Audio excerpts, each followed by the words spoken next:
来继续来看中选会日前来公布罢免第一阶段审查的结果，由国民党发起的民进党立委的罢免案全部无通过。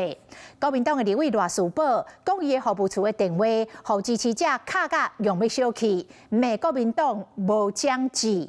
即摆要拼伫个10天内来补件，罢免着吴思瑶的团体趁廉价冲关着人数的件数，讲2天内是增加3000份。不过，一寡人数相关的费用，拢是志刚家己出的。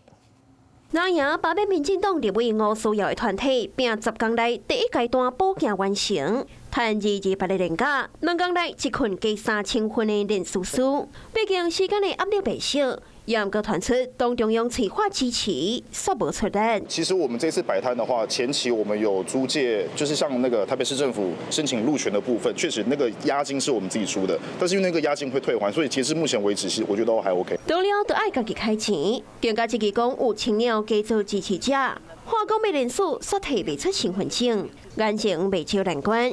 国民党的立委王宏伟点名，国党部应该爱负起责任，某人呼吁讲，关键的时阵应该爱团结。我的电话也是被打爆了，大家很生气啊，怎么这么不争气啊？所以因为这样子跑出来要联署的动力。北投天母的乡亲都会力挺正能量的好立委吴思瑶。至于来罢免我的团体，那他们号称他们联署多少人，我都予以尊重。如果说真的罢免成案了，那当然党主席一定会出面来力挺。民进党后一步可能要转接战，那国民党中央是要加强抗战。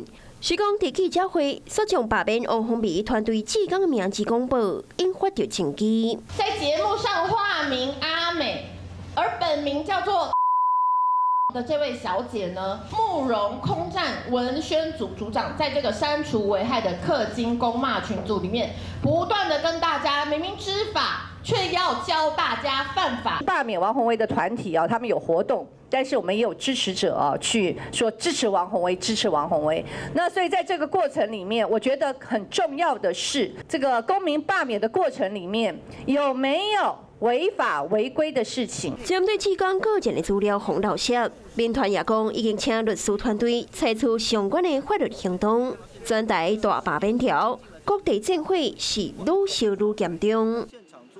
你好，我是宋彦明。想掌握最及时的新闻资讯吗？赶紧订阅、按赞、开启小铃铛，锁定华视新闻 YouTube 频道。